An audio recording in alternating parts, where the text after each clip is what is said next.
কেন্দ্রীয় সরকারের তুগলকের সিদ্ধান্তে পেট্রোল ডিজেল সহ জীবনদায়ী ওষুধের মূল্যবৃদ্ধির প্রতিবাদে মালদা জেলার জয়হিন্দ বাহিনীর নেতৃত্বে এক বিক্ষোভ মিছিলের আয়োজন করা হয়। এই বিক্ষোভ মিছিলে উপস্থিত ছিলেন মালদা জেলার জয়হিন্দ বাহিনীর সভাপতি শ্রীকৃষ্ণ দাস। কৃষ্ণ দাস আরও বলেন যে যদি গ্যাসের মূল্য না কম হয় তবে তারা লাগাতার আন্দোলন চালিয়ে যাবেন। সুব্রত শেঠের প্রতিবেদন, AIN মালদা। যারা জনগণ আছে, যারা বিজেপিকে যারা ভোট দিয়েছে তাদের প্রত্যেককে হাত জোর করে ধন্যবাদ দিচ্ছি। কারণ আপনাদের জন্যে আজ গ্যাসের দাম আপনার 1000 টাকা ছাড়িয়েছে। এরপরে আবার ভোট দিবেন তো জানবেন 2000 টাকা ছাড়িয়ে গেছে।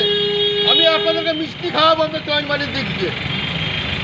আমরা যদি এই গ্যাসের মূল্যবৃদ্ধি যদি না নিয়ন্ত্রণে আনে মোদী সরকার, তাহলে লাগাতার মালদা জেলায় জয়হিন্দ বাহিনীর নেতৃত্বে এবং অভিষেক বন্দ্যোপাধ্যায়ের নেতৃত্বে মালদা জেলা জয়েন্ট বাহিনীর আন্দোলন চলবে। কোথায় বিকাশ? এবং আমি একটাই কথা বলবো যে পশ্চিমবাংলার যারাই বিজেপিকে ভোট দিয়েছেন এবং তারা আপনার গরিব মানুষের বাড়িতে গিয়ে দেখেন যে গ্যাসের দাম কী হারে বেড়েছে। পরবর্তী দেখবেন যে গ্যাসের দাম 2000 টাকা ছাড়িয়ে গেছে। এবং আপনারা বুঝবেন যে বিজেপিকে ভোট দেওয়ার পরিণামটা কী আছে।